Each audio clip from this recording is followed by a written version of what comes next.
అన్న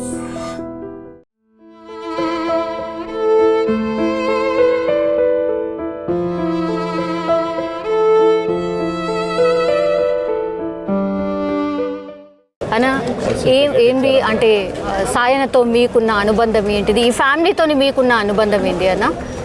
నాకు Sayanna first time ఎలక్షన్గా contact చేసినప్పటి నుంచి మాకు అనుబంధం ఉంది.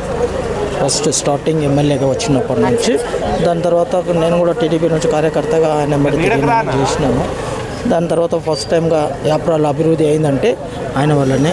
ఆర్మీ ఏరియాల నుంచి కూడా వాటర్ ట్యాంకు, మంజురా వాటర్కు ఆయన శాంక్షన్ చేయించి ఎంతో ఇబ్బంది ఉంటున్నా కానీ అక్కడి నుంచి లైన్ తీసుకుని వచ్చి యాప్రాలకు మంచినీళ్ళు ఇచ్చాడు. దాని తర్వాత ఫస్ట్ టైం కౌకూరుకు రోడ్ లేకుండే, ఆయన వచ్చిన తర్వాతనే రోడ్ అయింది. అక్కడ వీకర్ సెక్షన్లలో పట్టాలు ఇష్యూ చేయించాడు గవర్నమెంట్ ఆయన ఉన్నప్పుడు. అదేవిధంగా కమిటీ హాల్స్ ప్రతి పని డ్రైనేజీ నుంచి లేదేసి అభివృద్ధిలో ఆయన పేరు అంత మంచి పేరు ఉండేది. కంటోన్మెంట్లో పనులు చేయాలంటే జర కష్టం అంటారు కదన్నా, అంటే ఆ పర్మిషన్లు ఆర్మీ దానికి ఆయన పనితనం ఉండే. అట్లా ఆఫీసర్స్ కానీ అందరి దగ్గర కన్సల్ట్ ఉండే, అందరి దగ్గర కలిసిమెలిసి ఉండే, పార్టీ భేదాలు ఉండకపోతుండే ఆయన దగ్గర. అందరి దగ్గర ఏ విధంగా పబ్లిక్ సేవ చేయాలో ఆ విధంగానే చేస్తుండే. ఎక్కడ కబ్జా అటువంటి దీంట్లో పోకపోతుండే. పబ్లిక్ సేవ చేయడం ముఖ్యం. ప్రతి ఆయన ఉన్నప్పుడు మల్కాజ్గిరి అండ్ కంటోన్మెంట్ రెండు కాన్స్టిట్యూషన్ ఉండే. తర్వాత డీ ప్రాసెస్ కింద విడిపోయినారు. విడిపోయిన తర్వాత కూడా అప్పటి నుంచి కూడా మేము ఆయనకు టచ్లోనే ఉంటాము. కుటుంబం లాగానే అందరిని, నన్ను ఒక్కనే కాదు అందరినీ అదే విధంగా భావించి అందరినీ ముందుకు తీసుకెళ్తారు. ఏ టైం అయినా కానీ ఫోన్ చేసినా కానీ రెస్పాన్స్ ఇస్తుండే. ఆ విధంగా మాకు హెల్ప్ చేసిండు. కౌన్సిలర్ టికెట్గా కూడా ఆయన ఇచ్చారు. అప్పట్లో నేను 47 ఓట్లో డిప్యూటీ అయ్యాను. అది సీనియర్ మోస్ట్ కాంగ్రెస్ లీడర్తో, ఫ్లోర్ లీడర్తో నేను పోటీ పడ్డా కానీ 47 ఓట్స్లో ఇది చేశాను. అంత మంచి వ్యక్తి. ఇది వరకు ఆయన పోయిన తర్వాత కూడా వాళ్ళ డాటరు దానిసి మేము చాలా సంతోషం ఇచ్చాము. ఎప్పుడున్నా కానీ ఇంకో ఆయన ఉన్నట్టే అనుకున్నాం కానీ ఈరోజు చాలా బాధ కలుగుతుంది. ఆమె ఫేస్ని చూడలేకపోతున్నాం. చూశాను కానీ తట్టుకోలేకపోతున్నాను బాధ. ఇటువంటి ఎమ్మెల్యే అందరికీ ఏరియాలలో ఉంటారు.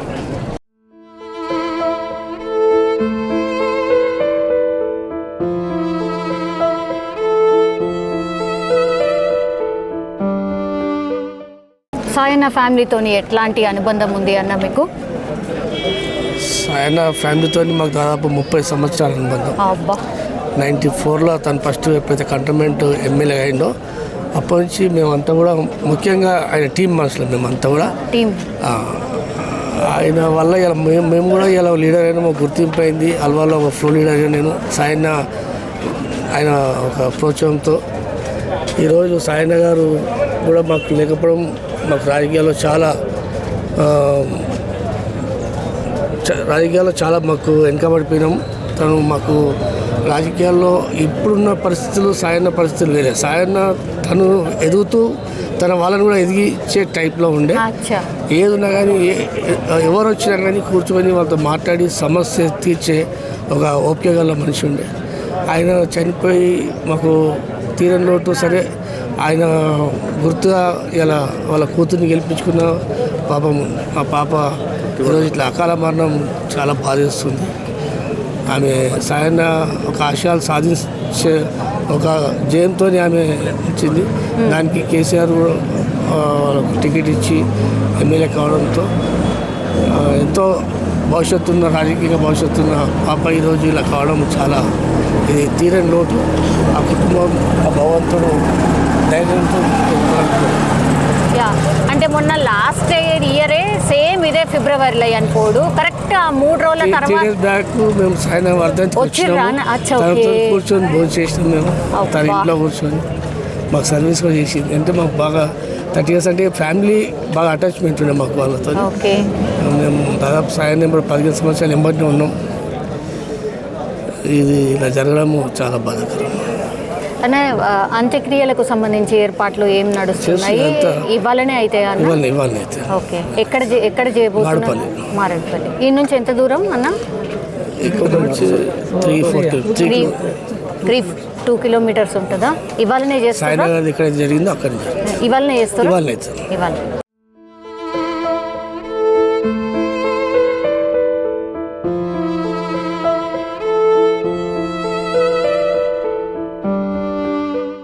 చేస్తుంటే నేను మా ఫ్రెండ్ ఫోన్ లేపకపోతుండే, వాళ్ళ సిస్టర్కి చెప్తుంటే అమ్మ ఫోన్ లేపదమ్మా, టీడీపీలో ఉన్నప్పటి నుంచి మేము అన్న దగ్గర ఒకసారి చెప్పండి అమ్మా, మేము యాప్రాలు చాలా అనుబంధం మాకు అన్నతోని, ఒకసారి లిఫ్ట్ ఇచ్చినా మాట్లాడతాం కదా. ఎమ్మెల్యే ఉండే ఆయన కూడా ఫస్ట్ ఎమ్మెల్యే కదా, 3 సార్లు నాకు అక్కడ గెలిచింది.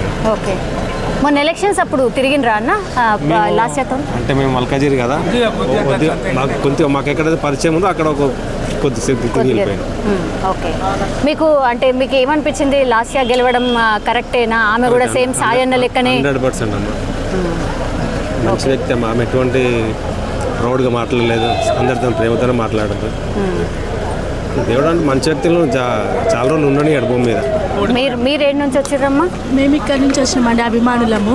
అయితే యాక్చువల్లీ మాకు దళిత బంధు వచ్చిందండి, సార్ ఎమ్మెల్యే సాయం ఇచ్చింది. మా హస్బెండ్ ఇంకా మా మరిది జోడి బ్రదర్స్ అని పేరు, వాళ్ళకి జోడి బ్రదర్స్ అని పేరు పెట్టింది ఎమ్మెల్యే సాయననే. వాళ్ళు మాకు దళిత బంధు వచ్చి మేము హ్యాపీగా ఉన్నాం. కానీ లాస్ట్ ఇయర్ అన్న చనిపోయినప్పుడు మేమందరం చాలా బాధపడ్డాం, మా హస్బెండ్ వాళ్ళు కూడా చాలా బాధపడ్డారు. మాకు అసలు ఒక పేరు అంటూ వచ్చిందంటే ఎమ్మెల్యే సాయన్న వాళ్ళని. రీసెంట్గా ఆయనది చేసినాం, ఇంతలోకే ఇట్లా అయిపోయింది. మేము చాలా బాధాకరంగా ఫీల్ అవుతున్నాము. మొన్ననే సంవత్సరికమైంది అయ్యింది. మేము 4 రోజుల క్రితం వచ్చిర్రా మీరు? మేము వచ్చాము, ఇక్కడ చూసుకున్నాం. మా ఇంటి దగ్గర కూడా అన్నని గుర్తు చేసుకొని ఫ్లెక్సీ పెట్టి చూసాము. కానీ బాధాకరం ఏంటంటే అసలు అనుకోకుండా మేడం ఇలా అయిపోయారు. మేడం తోటి కూడా మేము అన్ని ఈవెంట్స్కి ప్రోగ్రామ్స్కి ఎక్కడైనా వెళ్ళేది, మేడం తోటి తిరిగేది. ఎట్లా ఉంటుండే అమ్మా? బాగుంది, చాలా బాగుంటుండే. అసలు ఎట్లా అంటే మాకు రీసెంట్గా స్టేటస్ ఇంత క్లోజ్గా పక్కకే ఉంటుండే అనమాట. ఎలా అంటే అసలు మేడం అంటే అట్లా ఉండేది. వాళ్ళ ఫ్యామిలీతో ఎట్లా అంటే మేమిద్దరం ఓకే అలా ఉన్నామన్నమాట. ఇది ఫస్ట్ స్టేటస్ అంత ఫ్రీగా ఉండేదన్నమాట. మేము అలా అయిపోయింది. ఫస్ట్ చాలా మాకు దళిత బంధు రావడానికి కూడా అసలు మేడం ఇంటి దగ్గర, మా ఇంటి దగ్గర ఇది మేము చేసాము. అంటే ఏమంటారు, మేడం ఇంటికి వచ్చినప్పుడు ప్రోగ్రామ్స్ ఇట్లా వాళ్ళ ఫోన్లో ఆమె చనిపోయిన వార్త విన్న తర్వాత ఫొటోస్, అంటే పాత జ్ఞాపకాలన్నీ గుర్తు చేసుకుంటూ ఆ ఫొటోస్ అన్నీ పెట్టుకున్నారు, మనం చూడొచ్చు. సో గ్రౌండ్ లెవెల్లో కూడా చాలా బాగుండేది అందరితో అని అంటున్నారు. మా హస్బెండ్, మా మరిది. ఓకే, మొన్న లాస్ట్ ఎలక్షన్స్ అప్పుడు కూడా మనం చూడొచ్చు, ఐ మిస్ యూ మేడం అని తినే అనమాట, ఇప్పుడు మాట్లాడుతున్నామని అనమాట. సో ఇట్లా చాలామంది అంటే గ్రౌండ్ లెవెల్లో తను బాగుండేది అని చెప్తున్నారు కదా. సో ఎట్లాంటి డెవలప్మెంట్ అయ్యేది అని అనుకుంటున్నారు? మాకు డెవలప్మెంట్ అంటే మా ఏరియా ప్రకారంగా తను అన్నీ చూసుకునేది. అంటే ఏదైనా పనులు చేయాల్సి వస్తే మాత్రం మేడం వాళ్ళు చూసుకునేది, అందరి ఇంటికి వెళ్ళేది, అందరినీ చూసుకునేది. రీసెంట్గా కూడా మా గల్లీలో రోడ్ ఓపెన్కి కూడా వచ్చి చూసుకుంటే అందరినీ పింఛన్లు అవి ఇవి రాపిచ్చింది కూర్చొని కూడా. అసలు అంతలా సడన్గా ఇలా అయిపోయిందంటే చాలా బాధాకరంగా ఉంది. మేమంతా చాలా వీర అభిమానులం. మేము మా ఫ్యామిలీ మొత్తం అసలు మా కుటుంబానికే పేరు పెట్టింది సాయన్న దేవుడు. ఇంకా మా బావ అయితే అసలు కోలుకోలే కొన్ని డేస్ దాకా ఆ సాయన చనిపోయిన తర్వాత. ఇంకా నెక్స్ట్ ఇప్పుడు కూడా ఇంకా మేడమే గెలవాలని ఖచ్చితంగా అనుకున్నారు. ఇంకా మేడం గెలిచినాకనైతే ఫుల్ హ్యాపీగా ఉన్నాం. అసలు పొద్దున న్యూస్ తెలియగానే అందరం ఏడ్చినాం ఒకసారి. ఇంట్లో చిన్న పిల్లలు కూడా ఇంట్లో విడిచిపెట్టి వచ్చేసినాం. ఇప్పుడు 2 నెలలనే 3 ఇన్సిడెంట్స్ అమ్మా, తెలుసు కదా మీకు. ఒకసారి ఏమో లిఫ్ట్ లో ఇరుక్కుపోయినరని, మొన్ననేమో రీసెంట్లీ అసలు ఎవ్వరు కూడా నమ్మట్లేదు, వరుసగా 3సారి ఇట్లా అయిపోయింది. అవును మేడం, చాలా బాధ అనిపిస్తుంది మేడం. ఇప్పటికీ కూడా అసలు చాలా మిస్ అయినా మేడం. సార్ని మిస్ అయినా, మేడంని మిస్ అయినా. అసలు ఇట్లా అవుతుందని అసలు మేము అందరం ఎక్స్పెక్ట్ చేయలేదు. మేము యాక్చువల్లీ ఈరోజు మేడంని కలుద్దాం అనుకున్నాం వచ్చి. అంటే మొన్న 4 days బ్యాక్ ఎలా అయింది కదా సార్ది, వచ్చి ఈరోజు కలుద్దాము అనేసి అందరిని అనుకున్నాం. కానీ ఇంతలోకి ఇలా అయిపోయింది. కానీ ఆయన చాలా మస్తు బాధపడుతున్నాం అందరం.